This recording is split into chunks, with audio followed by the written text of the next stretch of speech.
할렐루야.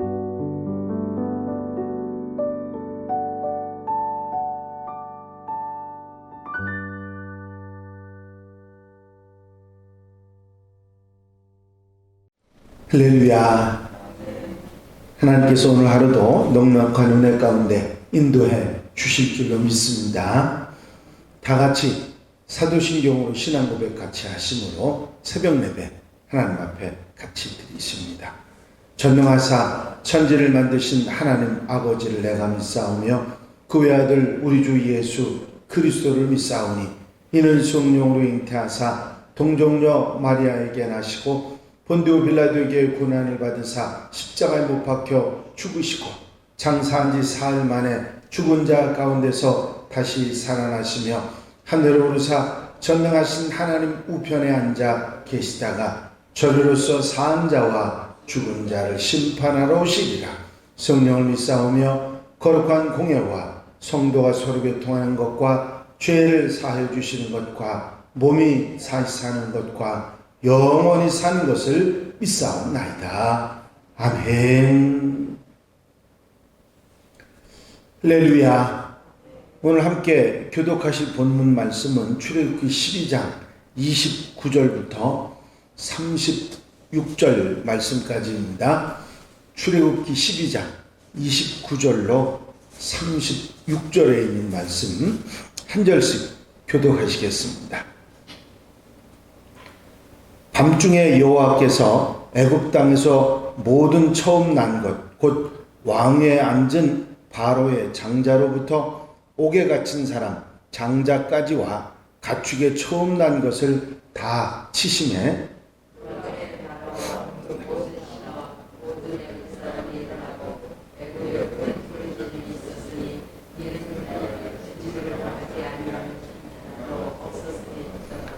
밤에 바로가 모세와 아론을 불러 이르되 너희와 이스라엘 자손은 일어나 내 백성 가운데에서 떠나 너희의 말대로 가서 여호와를 섬기며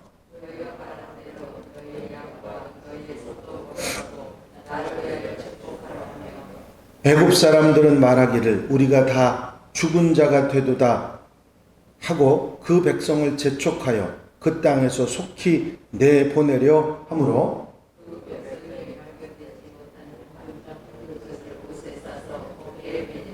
이스라엘 자손이 모세의 말대로 하여 애굽 사람에게 은금 패물과 의복을 구하매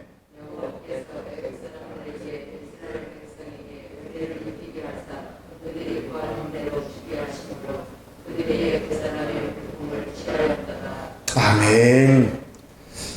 할렐루야. 어제 잠깐 말씀드렸던 그 12장 25절 말씀이요. 너희는 여호와께서 허락하신 대로 너희에게 주시는 땅에 이를 때에 이 예식을 지킬지니라 하신 말씀, 이 유월절을 지키라고 하는 말씀을 그러면 가나안 땅에 들어갔을 때 그때부터 지키라고 하신 말씀이냐 아니면 지금부터 계속해서 그때까지 지키라고 하는 말씀이냐 자칫 잘못 해석하면 거기 가서부터 하라고 하는 그런 말로 받아들일 수도 있기 때문에 제가 그 내용을 찾아봤더니까 여기 때라고 하는 말을 가리키는 이 키라고 하는 히브리어는 그때일지라도 라고 하는 의미를 가지고 있습니다. 지금부터 계속해서 그때 그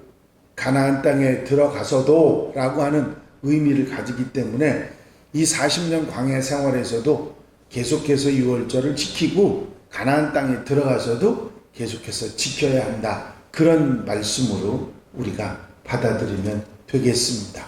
오늘은 애굽에서 일어났던 10번째 재앙에 관한 말씀이죠. 밤중에, 여기 밤중에라고 말하고 있는데 14일 밤, 하나님께서 말씀하신 14일 밤을 말하는 것이죠. 이스라엘 백성들은 이미 하나님의 명령을 따라서 어린 양고기를 준비하고 그리고 인방과 좌우문설주에 어린 양의 피를 바르고 무교병을 준비해 가지고 신발을 신고 허리띠를 띠고 그 어린 양을 먹으면서 급하게 출발 준비를 하고 있는 그 밤입니다. 그 밤에 애굽 땅에 처음 난 것, 바로 왕의 장자로부터 옥에 갇힌 사람의 장자에게까지 가축에 처음 난 것 모두 다 치셔서 죽음을 당하게 하셨다고 하는 사실입니다. 여기서 옥에 갇힌 사람의 장자라고 표현했는데, 이 옥에 갇힌 사람들은 죄를 지어서 옥에 갇힌 사람을 말하는 단어가 아니라, 이 쉐비라고 하는 단어는 이방인, 그러니까 포로로 붙잡혀 온 사람들을 말합니다. 그러니까 애굽 사람들의 장자만이 아니라 포로로 붙잡혀 와 있는 사람의 장자까지, 이방인들까지 모두 포함해서 장자 처음 난 것은 모두 다 죽었다고 하는 그런 이야기입니다. 애굽에 사는 모든 사람의 장자들이 죽는 그런 끔찍한 재앙이, 심판이 있었다 하는 것입니다. 단지 어린 양의 피를 임방과 문설주에 바른 이스라엘 백성들의 장자만 죽지 않았지, 그 외에 애굽 사람을 포함한 모든 이방인들의 장자들이 죽어 나간 것입니다. 그 밤에 바로와 모든 신하들이 일어납니다. 장자들이 갑자기 죽었으니까 펄쩍 뛰었겠죠. 큰 부르짖음이 일어납니다. 통곡소리였겠죠. 죽임을 당하지 않은 집이 하나도 없었다고 표현할 만큼 그렇게 엄청난 일이 저질러진 것이죠. 바로가 그 밤에, 그렇게 장자가 죽고 나자 그 밤에 모세와 아론을 불렀습니다. 너희 이스라엘 백성은 일어나 내 백성 가운데서 떠나라. 너희 말대로 가서 여호와를 섬기며 양과 소도 몰아가고 나를 축복하라. 그렇게 바로가 더 이상 이런 일이 생기지 않도록 기도해달라, 그런 얘기를 하게 됩니다. 또 애굽 사람들은 우리가 다 죽은 자가 되도다, 그렇게 말을 했다고 하는데, 이러다가는 다 죽겠다, 장자만 죽는 게 아니라 이러다가는 우리가 다 죽겠다. 그래서 이스라엘 백성들이 빨리 그 땅에서 나가게 하려고 힘쓰는 애굽 백성들의 모습을 보게 됩니다. 이제 이스라엘 백성들은 발효되지 못한 반죽, 무교병이죠. 그 반죽을 담은 그릇을 옷에 싸고 어깨에 메고 출발 준비를 마칩니다. 그리고 이스라엘 자손들이 하나님 말씀하신 대로, 모세가 명령한 대로 애굽 사람에게 은근 패물과 의복을 구했는데 그들이 바로 그걸 내줍니다. 이것을 뭐라고 표현했느냐면 하나님께서 은혜를 입게 했다, 그렇게 그 말씀을 했는데, 아마 이스라엘 백성들이 은근 패물과 의복을 달라고 했을 때 어서 가게 하기 위해서 있는 거 다 내줬을 겁니다. 왜냐하면 이러다간 우리가 다 죽겠으니 저들이 빨리 가도록 만들어야 되겠다고 은근 패물과 의복도 내주었다. 두려움에 사로잡힌 그들이 우리도 죽게 됐으니까 이거 무슨 소용이 있느냐 하고 내주었다고 하는 얘기가 될 것입니다. 이 말씀 가운데 우리가 깨달을 수 있는 가르침은, 이스라엘 백성들에게 유월절, 무교절, 어린 양, 그 모든 것을 다 준비하게 하신 후에 하나님께서 이런 10번째 재앙을 일으키셨는데, 이것은 한 이스라엘 백성들이 준비되니 하나님께서 말씀대로 이루셨다 하는 것입니다. 하나님께서 이스라엘 백성들을 준비시키시고 애굽의 재앙을 내리신 것은 하나님의 구원 역사를 말씀하신 대로 제대로 이루어 가셨다는 것이죠. 하나님의 뜻은 반드시 이루어진다 하는 사실을 깨닫게 됩니다. 애굽에 처음 난 것이 죽는, 모든 장자가 죽는 심판과 하나님 백성을 건지시는, 유월시키시는 구원이 동시에 일어납니다. 세상 사람들에게는 심판이고 애굽 사람들에게는 심판이요 재앙이었지만 이스라엘 백성들에게는 구원의 은혜가 있는, 동시에 심판과 구원이 일어난 현장이 바로 이 10번째 재앙이 있었던 날입니다. 이제 이 놀라운 역사를 우리가 바라보면서 세상에는 심판이지만 우리에게는 구원의 은혜가 주어진다는 사실을 다시 한번 깨닫게 됩니다. 바로가 이스라엘 백성들을 애굽에서 나가게 한 것은 하나님의 능력을 보고 더 심한 심판, 모두 다 죽게 되는 그런 두려움을 떨쳐내기 위해서 빨리 가라고 그 밤중에 불러가지고 이야기를 했다는 것입니다. 그것은 하나님에 대한 믿음이나 인정이나 승복이 아니라 두려움 때문이었다는 사실을 알게 됩니다. 또 애굽 사람들에게 은금 패물을 구하고 의복을 구한 것은 하나님의 은혜라고 얘기했지만 사실은 물론 그것도 하나님께서 역사하시는 것이죠. 이 애굽 백성이 우리까지 죽겠다고 하는 두려움 때문에 뭐든지 빨리 가라고 내줄 수 있었다고 하는 사실을 우리가 생각할 수가 있습니다.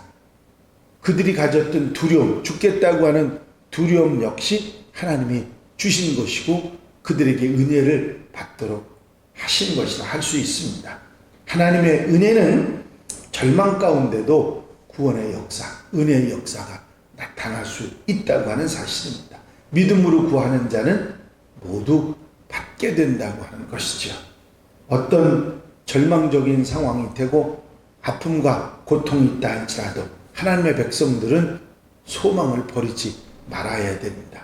세상엔 심판이지만 하나님의 백성들에게는 구원의 은혜가 있기 때문이지요. 이 사실을 우리가 믿고 우리에게 다가오는 많은 어려움이나 문제나 환난들이 그 가운데서도 건지시는 하나님의 구원의 역사를 체험할 수 있는 하나님의 백성들이 되시기를 바랍니다. 이 출애굽 특별히 이 10가지 재앙의 역사를 통해서 하나님께서 하나님의 백성들을 눈동자같이 지키시고 건지신다고 하는 그런 소망을 우리에게 주고 계신 것입니다. 힘들어도 어려워도 소망을 갖고 그리고 모든 것을 승리해 나가는 하나님의 백성들, 하나님의 사람들이 다 되시기를 주의 이름으로 축원합니다. 축원합니다. 기도드리십니다. 사랑과 은혜가 내오심 안에 있은 아버지 하나님, 끝까지 이스라엘 백성들을 내보내지 않으려고 했던 바로 왕에게 이제 10번째 재앙, 모든 장자들이 죽고 처음 것들이 죽는 엄청난 역사가 일어나고 그 밤중에 이스라엘 백성들을 다 내보내겠다고 말하는 바로 왕의 모습을 봅니다. 그것은 믿음도 아니고 하나님의 능력에 대한 두려움과 공포에 사로잡힌 그들이 어서 빨리 이스라엘 백성들을 나가라고 했던 것을 기억합니다. 하나님의 심판과 함께 하나님께서는 이스라엘 백성들을 건지시는 구원의 역사가 있었음을 저희가 깨닫게 됩니다. 세상 속에서 살아가지만 세상의 심판이 일어날 때 하나님의 백성들을 구원하시는 하나님의 은혜의 소망을 보게 하시는 종을 감사를 드립니다. 아버지 하나님, 우리가 아픔 가운데 절망 가운데 고통 가운데도 우리를 건지시는 하나님의 손길이 있다고 하는 구원의 소망을 가지고 살아가는 하나님의 백성들 되게 하옵소서. 이제 거룩하고 복된 날입니다. 코로나로 인해서 많이 마음이 힘들지만 구원의 소망이신 주님을 바라보며 성도들이 함께 하나님 앞에 경배하고 예배하고 은혜 받는 복된 시간, 거룩한 주일이 되도록 이끌어 인도해 주시옵소서. 허락하시고 함께 하시고 도와 주실 줄로 믿사옵고 예수 그리스도의 이름으로 기도하옵나이다. 아멘. 주님 가르치신 기도 함께 드리십니다. 하늘에 계신 우리 아버지시여, 이름이 거룩히 여김을 받으시오며 나라의 마옵시며 뜻이 하늘에서 이루어진 것 같이 땅에서도 이루어지이다. 오늘날 우리에게 일용할 양식을 주옵시고 우리가 우리에게 죄 지은 자를 사하여 준 것 같이 우리 죄를 사하여 주옵시고 우리를 시험에 들지 말게 하옵시며 다만 악에서 구하옵소서. 나라와 권세와 영광이 아버지께 영원히 싸움나이다. 아멘. 이 시간 기도하실 때에 함께 갑시다 프로젝트를 위해서 기도해 주시고 이제 주신 말씀 감사하는 마음으로 함께 기도하고 우리 공통기도 제목들을 위해서 중보기도할 분들 위해서 오늘 있을 중고등부 청년부 일일 집회를 위해서 기도해 주시고 자유롭게 기도하시기 바랍니다.